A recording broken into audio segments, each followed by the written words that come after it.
Dan semoga Allah subhanahu wa ta'ala menghancurkan sehancur-hancurnya para pelaku pembantaian 6 syuhada pengawal kami dan yang memerintahkannya, serta para aktor intelektualnya juga yang merestuinya, dan semua yang terlibat dalam pembantaian sadis dan brutal tersebut secara langsung maupun tidak langsung.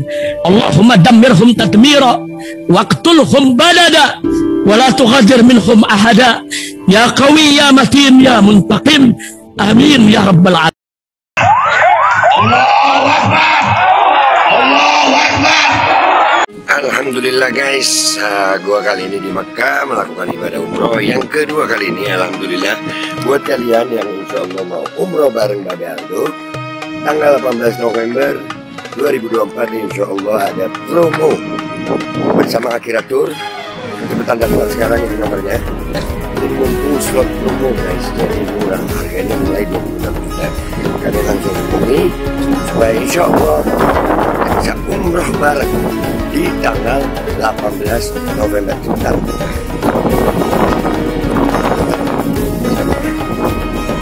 Apa yang akan saya bahas di sini melalui disiplin ilmu yang sudah saya dalami lama, yakni ilmu baca kitab dan ilmu basul masail yang biasa di pesantren-pesantren. Apa yang akan saya kaji adalah kesesatan logika Imaduddin. Jadi Imaduddin itu membuat logika, tetapi logikanya sesat. Kenapa saya katakan sesat? Karena tidak sesuai dengan disiplin ilmu yang ada. Jadi dia punya logika, tapi disiplin ilmu yang ada tidak sama dengan logika dia. Maka saya klaim bahwa ada kesesatan logika di Imaduddin. Dari mana itu? Ada dua thariqah Itsbatun Nasab yang sudah disodorkan oleh banyak orang pembela Bani Alawi.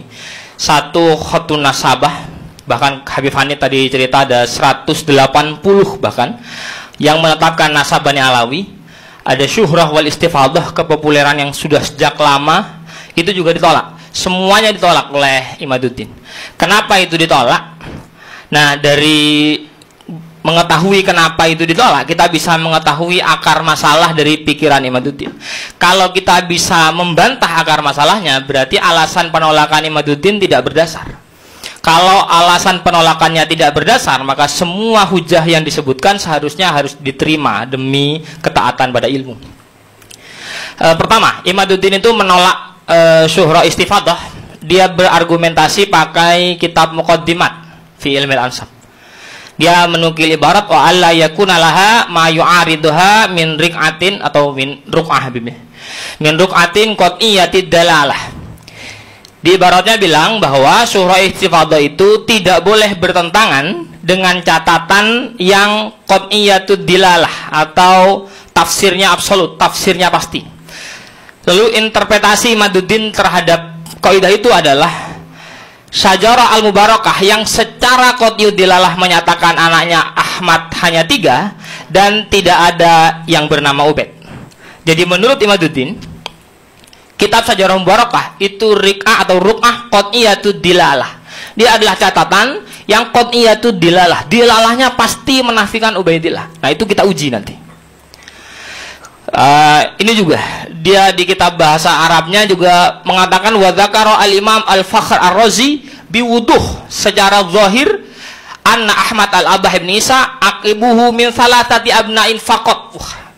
Dia menghasar sekali bahwa cuma hanya ada 3. Pakai apa? Pakai jumlah ismiyah katanya. Qawaid muhaddadah fi ilmil ansab. Itu adalah kaidah-kaidah yang sudah paten dalam ilmu nasab. Kalau sudah pakai jumlah ismiyah berarti jumlahnya harus sesuai itu. Beliau menukil kaidahnya dari kitab Al-Mu'qibun karya Syekh Mahdi Rajai. Wa min dzalik idza qalu akibuhu min fulan, akibuhu mubtada min fulan khabar, al-akib min fulan mubtada khabar, fa innahu yadullu ala anna akibahu munhasirun fihi. Nah, jadi itu menunjukkan bahwa keturunannya hanya yang disebut itu saja yang ada. Itu klaim Imaduddin. Kemudian dari sumber yang bisa dipercaya, Imaduddin juga pernah bilang wa nassun sorihun qati'un. Labelnya keren sekali itu. Nas, soreh, Kote itu tidak bisa ditakwil. Minan nasaba al-Fakhr ar-Razi fi awalil qarni sabi' bi anna Ahmad la yakunu lahu akibun illa min thalathati banin. Fama dzukira ba'dahu, kalau ada catatan setelah itu da'iyun la yathbut atau la yuqbal. Maka catatan setelahnya ditolak semua hanya gara-gara ini. Gus, mohon maaf. Ya. Ini tulisan siapa sebenarnya? Ini dari bahasa Arab, ini tulisan siapa? Ibarah ini. Dari Imaduddin. Kiai Imaduddin dalam tulisannya menuliskan dalam bahasa Arab seperti itu. Baik. Imaduddin kan nulis bahasa Arab, dia bicara bahasa Arab juga. Orang Banten. Orang Banten. Walhasil akar masalah dari penolakan dia adalah dari Syajarah al-Mubarakah dan menggunakan teori jumlah ismiyah. Maka dari itu di sini saya akan membahas 4 hal, tapi pembahasan utama saya cuma di 2. 1 ya Syajarah al-Mubarakah, 2 jumlah ismiyah. Nah, nanti ada tambahan sedikit, sebentar saja kita akan bahas dalil madlul dan kaitan sikap dan nasab. Jadi Syajarah Mubarakah kita preferensi utama pembatal nasab. Jadi kalau ini kita runtuh, maka makolahnya Gus Wafi muncul lagi itu, selamat datang di kebenaran, karena hanya ini sebenarnya argumentasi dia, jantungnya. Nah, kita buka. Pertama, kejanggalan penisbatan nasab, penisbatan kepada Fakhruddin Ar-Razi. Topik yang mau kita bahas, kebenaran penisbatan kitab Syajarah al-Mubarakah kepada Imam Fakhruddin Ar-Razi dipertanyakan. Kenapa dipertanyakan? Karena banyak pakar yang mempertanyakan. Mohon maaf, meskipun Pak Kiai Imaduddin sudah pernah ngarang kitab Balaghah, pernah ngarang kitab usul, dia bukan pakar manuskrip, dia bukan pakar catatan. Ini sudah ada 3 orang nih. 1 Dr. Muhammad Abu Bakar Ba'azib, An-Nasaba Ibrahim bin Mansur. Beliau menyatakan bahwa Syajarah al-Mubarakah penisbatannya terhadap Ar-Razi itu diragukan. Bahkan ada Dr. Muhammad Soleh Zarkan mengkategorikan kitab ini sebagai bagian dari Al-Kutub Al-Mashkuk Fiha. Ini kitab yang diragukan. Sudah ada 3 pakar yang menyatakan bahwa kitab ini diragukan. Kembali pada klaim qat'iyud dilalahnya, sebenarnya ini sudah selesai. Ini sudah tidak qat'iyud dilalah, karena pakar sudah bilang maskuk. Dari mana sumber yang maskuk menjadi dasar qat'iyud dilalah? Itu kan jauh sekali, Bertentangan. iya. Hujahnya apa, natijahnya apa? Hujahnya maskuk, natijahnya qat'iyud dilalah, itu jauh sekali. Kejanggalan pada Syajarah Mubarakah saya bagi menjadi 3. Ketika diteliti, ini penelitian Gus Romel Abbas, Sayyid Mahdi Rajai mengemukakan bahwa manuskrip Syajarah Mubarakah di perpustakaan Masjid Sultan Ahmed Thalith di Istanbul, nomor manuskripnya 2688. Setelah diidentifikasi ternyata namanya adalah Bahrul Ansab, bukan Syajarah Mubarakah. Kedua, ada keterlambatan penulisan. Salinan tertua kitab ini ditulis 200 tahun setelah wafatnya Ar-Razi. Jadi wafatnya Ar-Razi 606 Hijriah. Ini salinan 820 Hijriah. Jika Imaduddin konsisten pada akidah, saya tulis akidah biar lebih seru sedikit, pada akidah sezaman, maka ia seharusnya menolak kitab ini juga, karena ini nggak ada catatan sezamannya juga. Yang nomor 3 adalah kredibilitas penulis manuskrip. Jadi manuskrip yang tahun 800 ini, penulisnya namanya Wahid bin Syamsuddin. Dia sosok yang majhul, tidak terlacak, tidak jelas ini orang siapa, kredibilitasnya apa. Dari ketiga hal ini menjadi sangat berdasar kenapa 3 pakar tadi mengatakan ini kitab maskukun fiha, ini kitab layak untuk diragukan. Nisbatnya, betulkah ini karya Ar-Razi? Kemudian ada kejanggalan yang lain. Kejanggalan yang lain adalah kurangnya referensi historis. Tidak ada ulama selama hampir 800 tahun yang menyebutkan Ar-Razi memiliki kitab Syajarah Mubarakah. Imam Ar-Razi itu imam besar. Dia akan dikarang dalam banyak tobokot-tobokot. Dan ketika menulis tentang sejarah Imam Ar-Razi, pasti karya-karya beliau akan tercantum. dari semua penulisan Tabaqah tidak ada yang menulis Syajarah Mubarakah bagian daripada karya Ar-Razi. Jadi menjadi sangat diragukan lagi.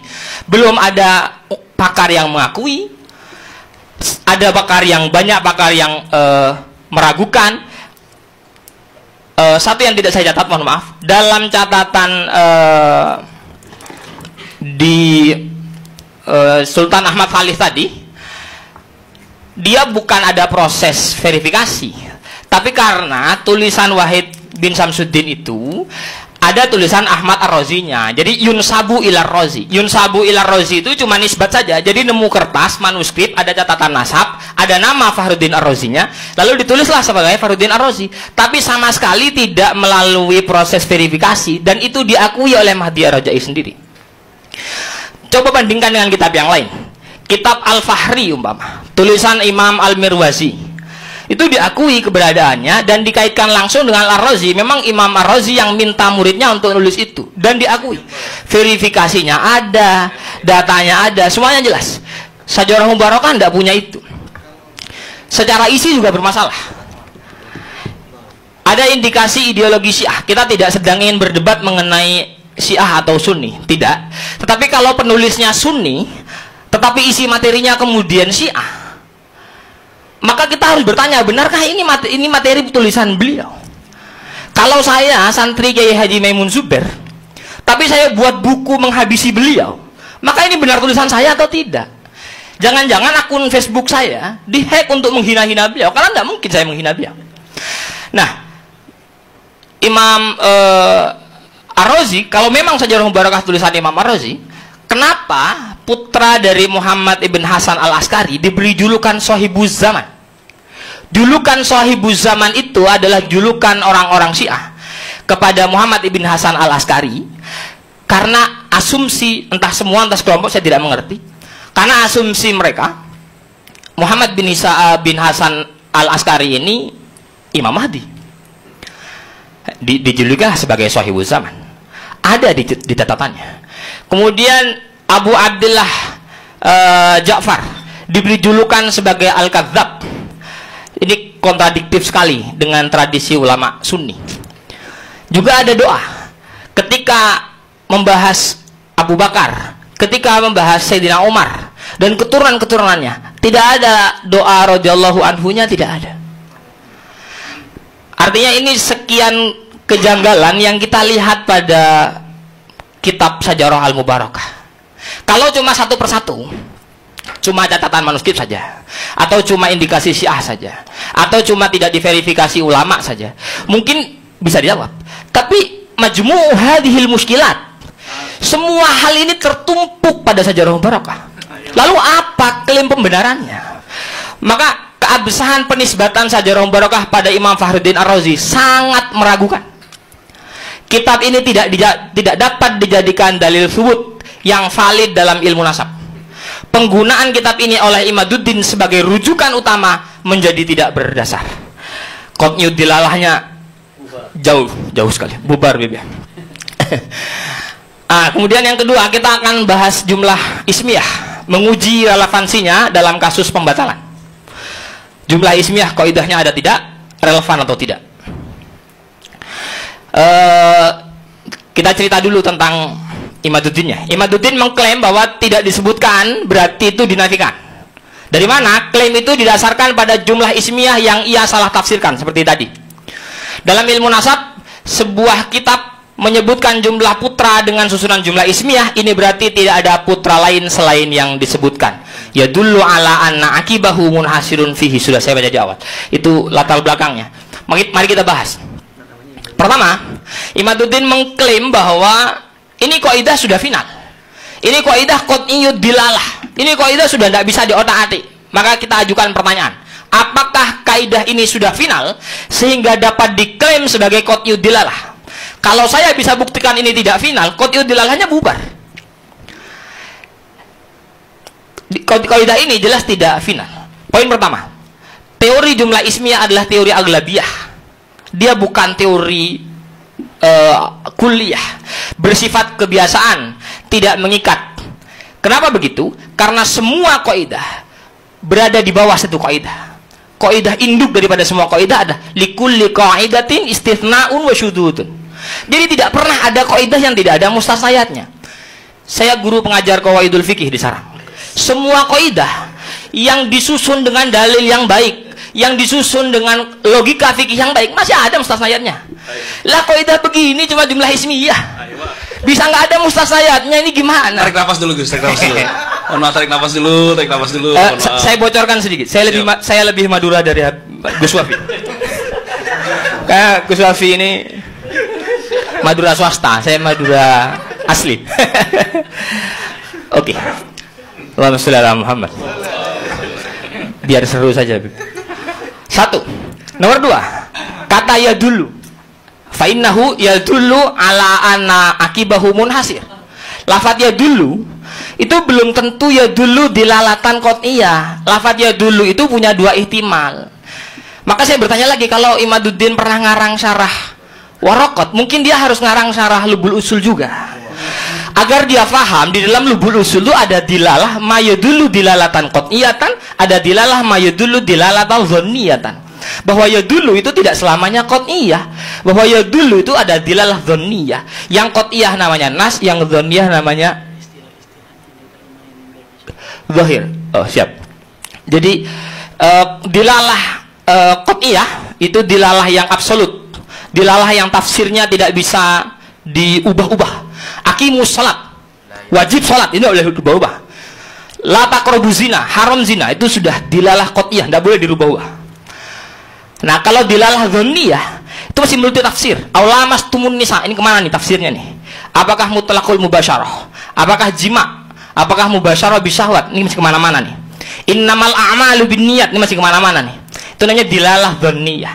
Nah, ya dulu ala annahu munhasir itu belum tentu dilalah qat'iyah. Nah, kemudian poin yang ketiga, penulisnya sendiri nih, yang entah siapa penulisnya, saya belum percaya juga bahwa penulisnya Ar-Razi, maka saya tulis penulis di sana. Penulis Syajarah Al-Barakah tidak menyaratkan ihatoh, karena kitab ini mukhtasar. Lihat bahasa Arabnya, hadza mukhtasarun fi ilmil ansab. Apa yang kita harapkan dari mukhtasar? Qaidah ditulis dalam kitab mukhtasar, mau ihatoh bagaimana? Baca Fathul Qorib, di Fathul Qorib kullu ma jaza bai'uhu jaza rahnuhu, mustasnayatnya banyak sekali.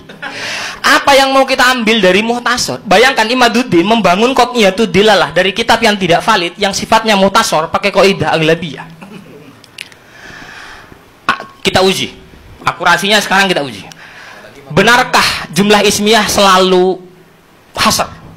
Ternyata kalau diuji sampel secara acak, ini ujian juga dari Gus Rumel di Syajarah Al-Barakah, putra Sya'rani bin Ali Al-Uraidi, ditulis anaknya ada 3, jumlah ismiyah itu susunannya.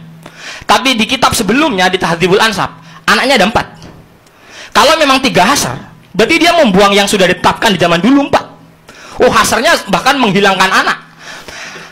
Yang dulu juga menyebutkan ada 8. 3 itu menghilangkan 5. Jadi di Al-Majdi menyebut anaknya ada 8, di Tahdzibul Ansab menyebut anaknya ada 4. Kemudian di Ubaidillah bin Ahmad, anaknya yang barusan itu, di Syajarah Al-Barakah disebutkan Ubaidillah hanya punya 1 anak.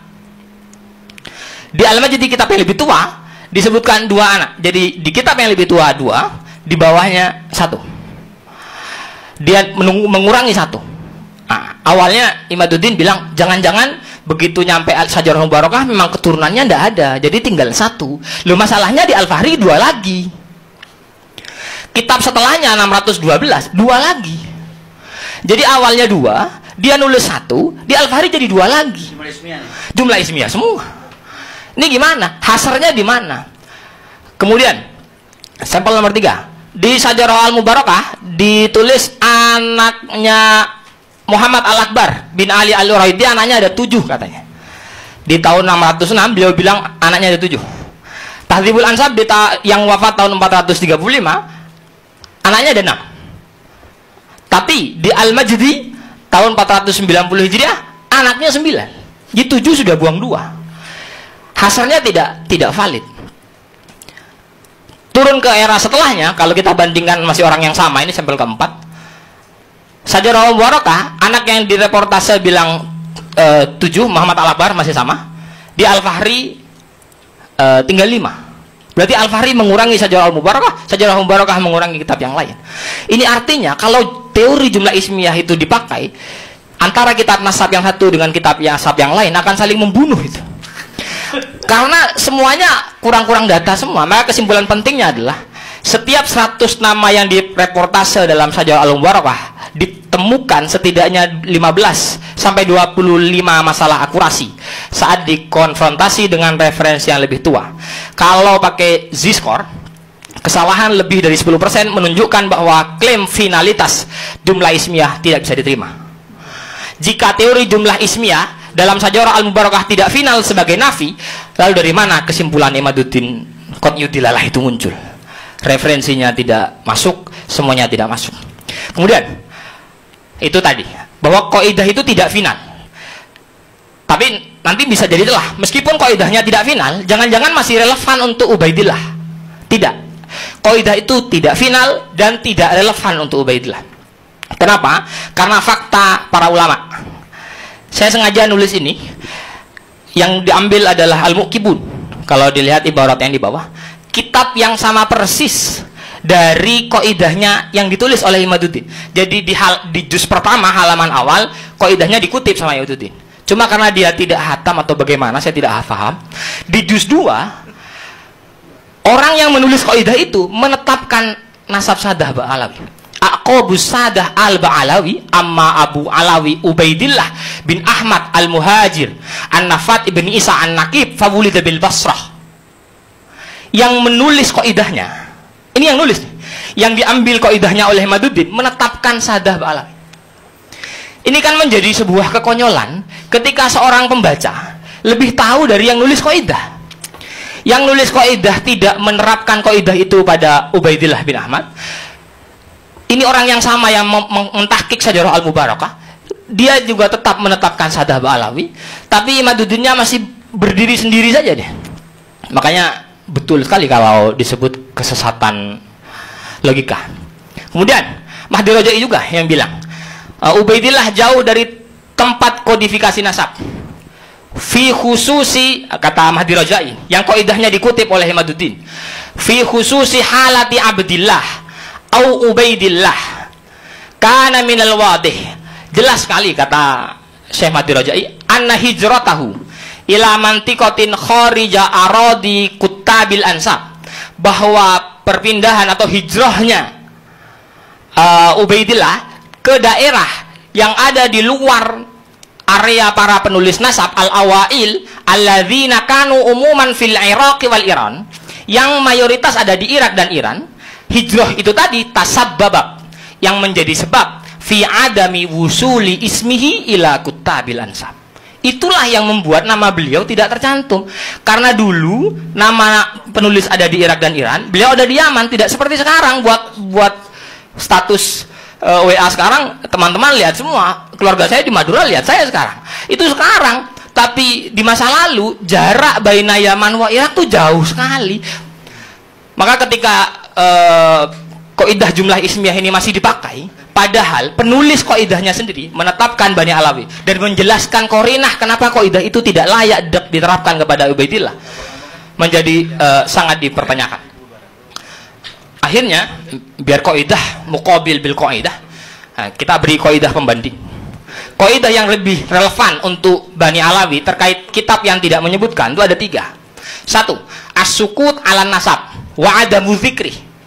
Tidak menyebutkan nasab atau tidak menyebutkan mbah-mbah nasab, la yu'tabar fi ilmil nasab li'anna sakit yahtamilu fi amrihi al-jahalah awil akhadha an jahil. Karena yang tidak menyebut mungkin saja tidak tahu, atau dia mengutip dari orang yang tidak tahu, awil ittisar, atau mungkin saja dia hanya meringkas. Ini kaidah pembandingnya, dan ini lebih relevan kepada Bani Alawi jika dikaitkan dengan Syajarah Al-Mubarakah. Kaidah yang kedua, zikrul adat la yanfi az-zaid. Penyebutan angka itu tidak menafikan selebihnya. Dan itu diterima dalam banyak fan. Dalam ilmu hadis umpama, Nabi menyebutkan dalam satu riwayat fadilahnya jamaah 25. Yang riwayat yang lain 27. Apakah karena ada 25 lalu 27 ditolak? Ya tidak. Itsbat 25 itu tidak menafikan tambahan untuk 27.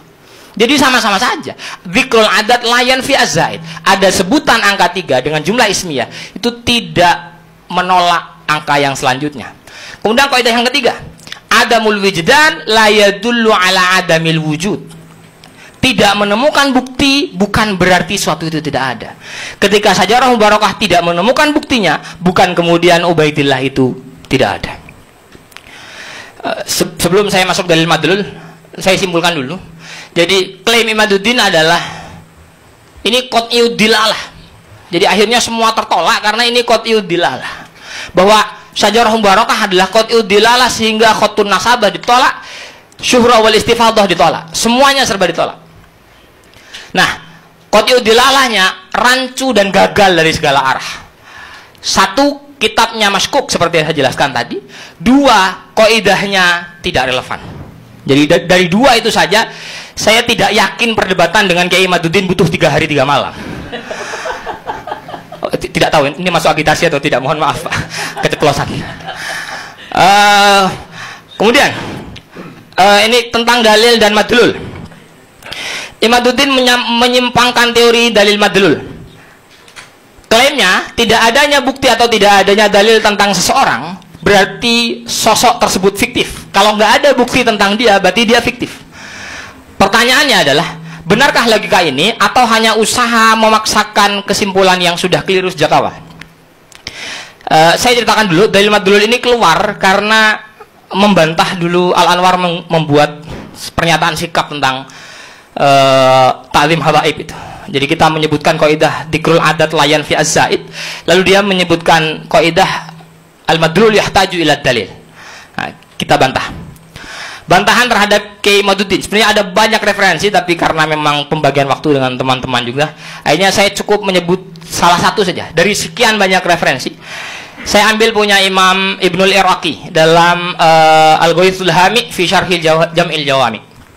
Ibaratnya mengatakan, wala yalzamu min intifa'i dalilihi intifa'uhu.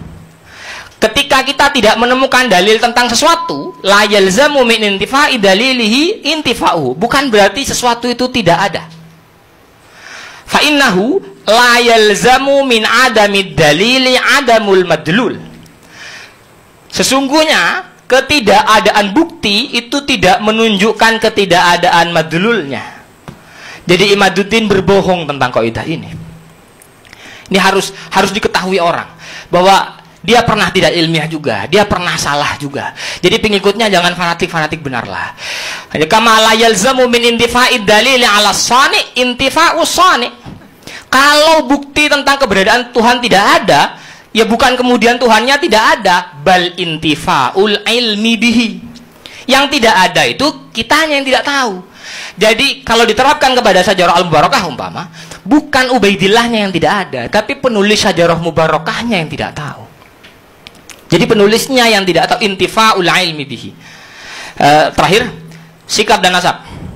Imaduddin mengaitkan sikap-sikap para habaib dengan keabsahan nasab mereka. Jadi kalau sikapnya begini, tidak mungkin ini keturunan Nabi. Saya tidak bahas sikapnya, aman brother, masih fokus saya. Jadi ia berpendapat bahwa perilaku habaib bisa dijadikan dasar untuk meragukan. Pokoknya kalau sikapnya begini, tidak mungkin keturunan. Bagaimana kata para ulama? Mohon maaf, ibaratnya agak kecil. Jadi menurut para ulama, sikap itu tidak ada kaitannya dengan nasab. Karena Ibnu Hajar sendiri mengatakan, faman ulimat nisbatuhu, orang yang sudah jelas nisbatnya ila alil baitin nabawi wasirril alawi, yang sudah jelas nasabnya kepada Kanjeng Nabi, sudah jelas nasabnya, la yukhrijuhu an dzalik azimu jinayatihi. Bagaimanapun beliau jinayah, tanpa membenarkan itu. Kita bukan membenarkan jinayahnya, tidak. Tetapi bagaimanapun azimu jinayatihi la yukhrijuhu an dzalik. Itu tidak mengeluarkan. Oh ya, mohon maaf. Biasa di usul masail tidak diterjemah. Jadi kalau orang, saya terjemah, kalau orang nasabnya sudah jelas kepada Kanjeng Nabi, man ulimat nisbatuhu ila nabi wasiril alawi, maka azimu jinayatihi, kriminalitas begitu kalau dalam bahasa fikihnya, mau dia kriminal sebesar apapun, tanpa kita membenarkan kriminalitasnya tentu saja. Ini bukan dalam hal mau membenarkan, tapi dengan bagaimanapun beliau salah, tetap salah. Tetapi la yukhrijuhu an dzalik. Beliau tidak bisa dikeluarkan dari nisbat itu. Jadi nasab dan sikap itu tidak ada kaitannya. Bagaimanapun buruknya sikap, ya tetap salah sikapnya, bukan kemudian dibenarkan, tidak ada. Tetapi itu la yukhrijuhu an dzalik. Itu tidak bisa mengeluarkan dia dari nasabnya itu. Wala adamu diyanatih. Dia tidak taat pada agama. Salah, tidak taat pada agamanya salah. Kita tidak membenarkan itu. Tapi la yukhrijuhu an dzalik. Disiplin dong. Secara ilmu itu tidak bisa dikeluarkan. Karena nasab itu urusan nyambung nasab lah, nyambung viras. Kita, bapak saya siapa? Saya punya ayah. Lalu karena kelakuan saya tidak sama dengan ayah saya, maka saya anak tiri dari ayah saya, kan konyol juga itu. Ya saya tetap anak ayah saya, cuma yang sikapnya bertolak belakang. Ayah saya orang soleh, saya fasik umpama. Ya sudah, berarti saya tetap anaknya, tapi sikapnya bertolak belakang dengan saya. Maka dua hal terakhir yang perlu diingat. Saya simpulkan lagi mengenai dalil madlul, itu sebuah kebohongan atau kesalahan Kiai Maduddin mengenai kaidah, karena dia pakai kaidah yang jelas bertentangan dengan para ulama. Kemudian mengaitkan sikap dengan perilaku itu juga ditentang oleh sikap dengan nasab, maaf, itu juga ditentang oleh banyak ulama. Syukran jazilah. Terima kasih. Mohon maaf. Assalamualaikum warahmatullahi wabarakatuh. Waalaikumsalam warahmatullahi. Sahabat-sahabat sekalian, ini Hydrogel Probiotik. For Power. Hydrogel teruji BPO OMD. Testimoni. Sudah bisa makan manisan nanas. 1 minggu sudah bisa minum kopi dan makan pedas. Asam lambung 7 tahun baru kali ini sembuh. Terima kasih Hydrogel Probiotik. Promo Muharram diskon 20% dari harga 200.000 menjadi 160.000. Dibuka keagenan dan distributor seluruh Indonesia. Promo distributor setiap kabupaten. Ada reward umroh bersama Babeh Aldo. Hydrogel solusi untuk lambung Anda. Dan semoga Allah subhanahu wa ta'ala menghancurkan sehancur-hancurnya para pelaku pembantaian 6 syuhada pengawal kami dan yang memerintahkannya, serta para aktor intelektualnya juga yang merestuinya, dan semua yang terlibat dalam pembantaian sadis dan brutal tersebut secara langsung maupun tidak langsung. Allahumma dammirhum tadmira waqtulhum badada wala tughadir minhum ahada ya qawi ya matin ya muntaqim amin ya rabbal alamin. Allahu Akbar.